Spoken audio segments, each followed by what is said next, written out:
नमस्कार मित्रांनो, पारू या मालिकेच्या 28 ऑगस्टच्या भागात आपल्याला असं बघायला मिळतं की आता पारू आणि सावित्री किचनमध्ये काम करत असताना एकमेकींसोबत बोलत असतात.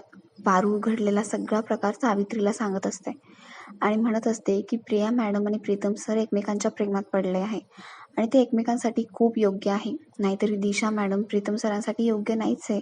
त्या दरवेळेला प्रीतम सरांचा अपमान करतात. त्यांचं प्रेम सुद्धा नाहीये प्रीतम सरांवरती आणि प्रीतम सरांना सुद्धा प्रिया मॅडमच आवडतात. आणि काल तर प्रीतम सरांसाठी प्रिया मॅडमांनी जीवाची पर्वा न करता एवढी मोठी रिस्क घेऊन बंगल्यात लपून छपून येण्याचं धाडस केलं आणि त्या भेटल्या सुद्धा. आणि प्रीतम सरांनी सुद्धा आदित्य सरांच्या म्हणण्यानुसार प्रिया मॅडमांसाठी घर सोडून जाण्याचा निर्णय घेतला. म्हणूनच त्या दोघांचं एकमेकांवर खूप प्रेम आहे हे सिद्ध होतं आणि ते दोघंच एकमेकांसाठी योग्य आहेत. आता सावित्री सुद्धा बोलू लागते की हो, दिशा मॅडम कशा आहेत ते आपल्या सगळ्यांना माहिती आहे. मला तर असं वाटतं त्यांचा खरा चेहरा अहिल्या मॅडमांच्या समोर यायला पाहिजे आणि अहिल्या मॅडमांनी त्यांना हात धरून या घराबाहेर हकलून दिलं पाहिजे.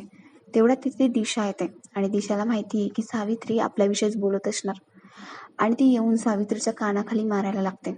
तेवढ्यात पारू तिचा हात धरते आणि खूप मोठी हिंमत करते. आतापर्यंत दिशासमोर उभं राहण्याचं किंवा दिशाची हात पकडण्याची हिंमत पारूने केलेली नसते, पण आज सावित्रीवर जेव्हा दिशा हात उचलते तेव्हा पारू तिचा हात धरून ठेवते. आणि आता दिशाला सुद्धा कळलेलं असतं की पारू काय आहे ते आणि पारू तिच्याकडे रागाने बघत असते. दिशा हात सोडवण्याचा प्रयत्न करते पण पारू अजिबात ऐकत नसते. तर मग मित्रांनो, आता पारू दिशाला कोणत्या भाषेत उत्तर देणार हे बघण्यासारखं असणार आहे. आणि पारू सुद्धा दिशाचं भांडं अहिल्या देवींसमोर फोडणार का, हे सगळं बघूया. अशाच अपडेटसाठी आमच्याशी कनेक्टेड राहा आणि आमच्या चॅनलला नक्की सबस्क्राईब करा. आणि हा व्हिडिओबद्दल मनापासून आभार.